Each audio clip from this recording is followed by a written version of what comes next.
Hello दोस्त। आज हम लोग थोड़ा जानकारी लेंगे परमाणु संरचना के बारे में।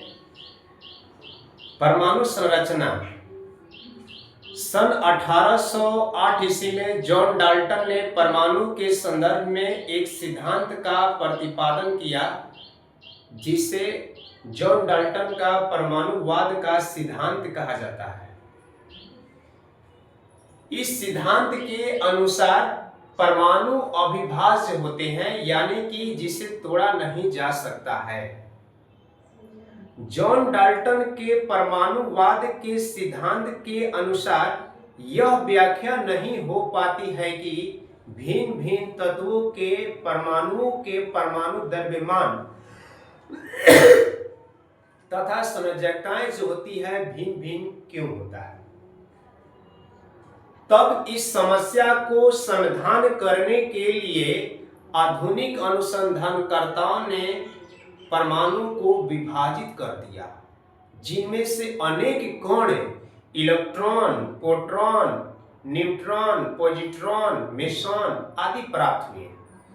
लेकिन इसमें से इलेक्ट्रॉन, प्रोटॉन तथा न्यूट्रॉन महत्वपूर्ण होते हैं। तो प्रोटॉन क्या है? प्रोटॉन क्या होती है? प्रोटॉन क्या है? तो प्रोटॉन होता है क्या? परमाणु का वह मौलिक कण होता है जिस पर इकाई धन आवेश उपस्थित रहता है एवं जिसका द्रव्यमान हाइड्रोजन के एक द्रव्यमान के लगभग बराबर होता है, उसे प्रोटॉन कहा जाता है। प्रोटॉन को हम P से सूचित करते हैं। इसका द्रव्यमान जो होता है 1.67, क्या बोले, 1.67 गुने 10 के पावर जो होती है -24 ग्राम अथवा 1.67 गुने 10 के पावर -27 केजी होता है। प्रोटॉन को हम लोग P से सूचित करते हैं। प्रोटॉन को किससे करते हैं सूचित? हम लोग P से सूचित करते हैं। ठीक उसी प्रकार से इलेक्ट्रॉन को हम लोग E से सूचित करते हैं। इलेक्ट्रॉन क्या है? इलेक्ट्रॉन क्या है? परमाणु का वह मौलिक कण होता है जिस पर इकाई ऋण आवेश उपस्थित होता है एवं इसका द्रव्यमान हाइड्रोजन के एक द्रव्यमान के 1/1837वां भाग 1/1837वां भाग उपस्थित होता है, उसे इलेक्ट्रॉन कहा जाता है। इलेक्ट्रॉन को हम लोग P से सूचित करते हैं। इलेक्ट्रॉन को हम लोग E से सूचित करते हैं। इलेक्ट्रॉन का जो द्रव्यमान होती है 9.10 गुने 10 के पावर -28 ग्राम अथवा अगर हम लोग केजी में लेते हैं तो 9.10 गुने 10 के पावर माइनस क्या होती है 31 केजी होता है, ये होती है। फिर इसके बाद आता है न्यूट्रॉन। न्यूट्रॉन क्या है? सन 1932 ईस्वी में, कब?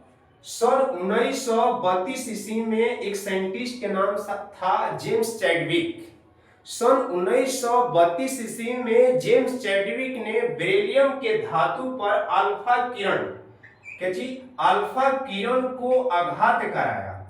अल्फा किरण को आघात कराया तो पाया कि बेरिलियम के धातु के नाभिक से एक अदृश्य किरण निकलती है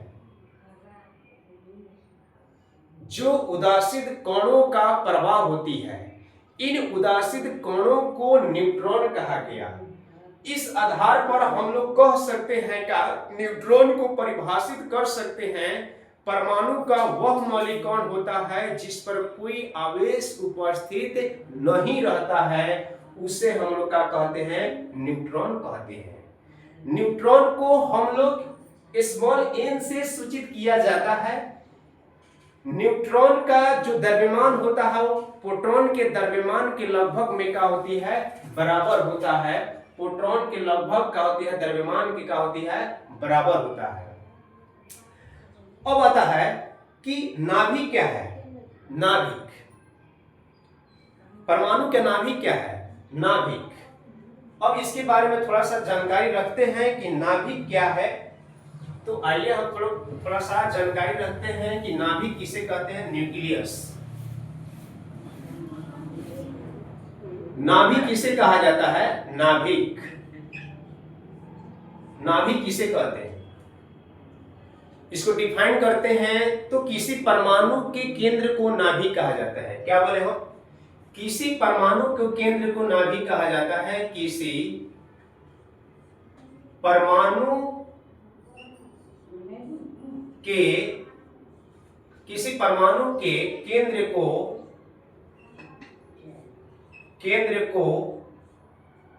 केंद्र को नाभिक कहते हैं। नाभिक कहते हैं। किसी परमाणु के केंद्र को नाभिक कहा जाता है। नाभिक का खोज सबसे पहले रदरफोर्ड ने किया था। नाभिक का आकार जो होता है 10 की पावर -15 मीटर के क्रम में होता है, और जबकि परमाणु का जो आकार होता है, परमाणु का जो आकार होती है 10 की पावर -10 मीटर के क्रम में होता है। नाभिक में दो मौलिक कण उपस्थित रहते हैं। एक रहता है प्रोटॉन, एक होता है प्रोटॉन तथा एक होता है न्यूट्रॉन, जिसे आप लोग जानते हैं, का पहले भी बताए थे कि इसको फंडामेंटल पार्टिकल्स कहा जाता है, यानी कि इसको बोलते हैं मौलिक कण भी कहा जाता है। यानी कि बोल सकते हैं का कि नाभिक में दो मौलिक कण उपस्थित रहते हैं। एक रहता है प्रोटॉन, एक रहता है न्यूट्रॉन रहता है। तो अब हम लोग सीखेंगे का कि परमाणु संख्या क्या है, परमाणु संख्या किसे कहा जाता है। तो आइए हम लोग सीखते हैं कि परमाणु संख्या क्या है। परमाणु संख्या जिसको हम लोग एटॉमिक नंबर कहा जाता है। एटॉमिक नंबर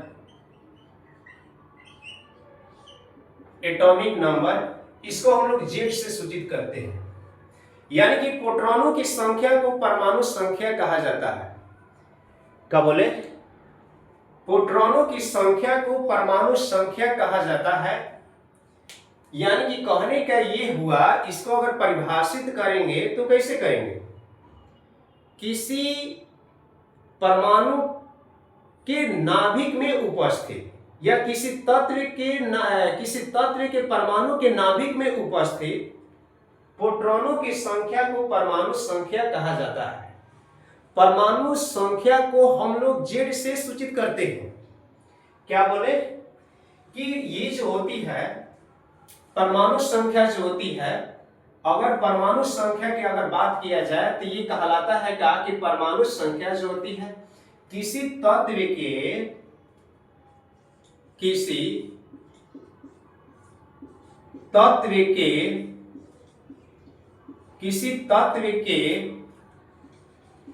परमाणु के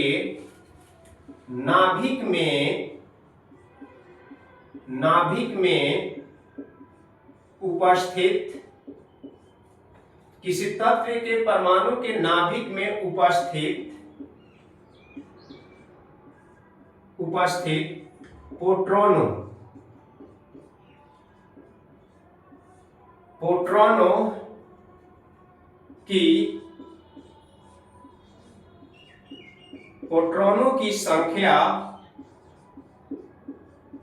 प्रोटॉनों की संख्या को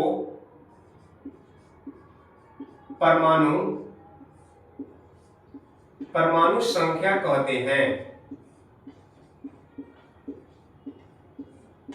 परमाणु संख्या कहते हैं। क्या बोले?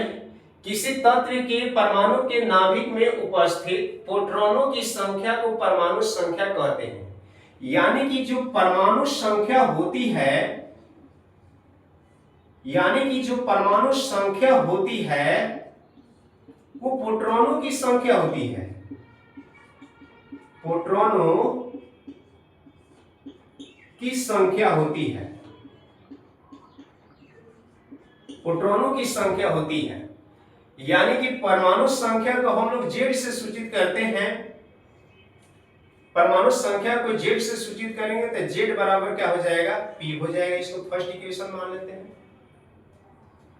अगर उदासीन परमाणु में प्रोटॉनों की संख्या तथा इलेक्ट्रॉनों की संख्या क्या होती है, बराबर होता है। क्या बोले हम, उदासीन परमाणु में प्रोटॉनों की संख्या इलेक्ट्रॉनों की संख्या के क्या होती है, बराबर होती है। उदासीन परमाणु में उदासीन अगर परमाणु रहेगा, उदासीन परमाणु में प्रोटॉनों की संख्या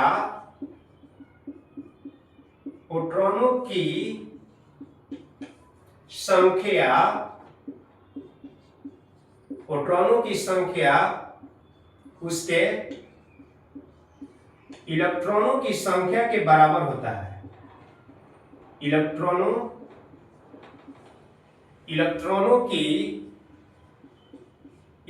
की संख्या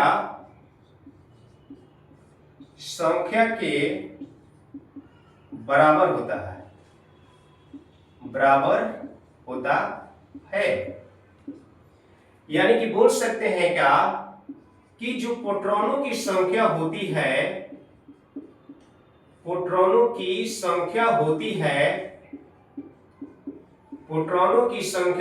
है वह इलेक्ट्रॉनों की संख्या के क्या होती है, बराबर होती है। इलेक्ट्रॉनों की संख्या के क्या होती है, बराबर होती है। क्लियर? यानी कि प्रोटॉन को हम लोग पी से सूचित करते हैं, इलेक्ट्रॉन को ई से करते हैं। इसको इक्वेशन 2 मान लेते हैं। तो हम देखते हैं क्या कि समीकरण 1 और 2 से देखते हैं, समीकरण 1 और समीकरण 2 से देखते हैं कि Z बराबर P बराबर क्या होती है, E होता है। तो आज हम लोग सीखें क्या कि परमाणु क्या है, इलेक्ट्रॉन क्या है, प्रोटॉन क्या है, न्यूट्रॉन क्या है, इसके बारे में आज हम लोग जानकारी लिए। इसके बाद पढ़े हम लोग परमाणु क्या है, परमाणु संख्या क्या है, नाभिक क्या है, इसके बारे में सीखे हम लोग। तो आगे हम लोग सीखेंगे क्या कि परमाणु भार क्या होती है, किसी भी परमाणु में किसी भी तत्व में इलेक्ट्रॉन, प्रोटॉन और न्यूट्रॉनों की संख्या को कैसे पता किया जाता है, इसके बारे में हम लोग आगे सीखेंगे। धन्यवाद।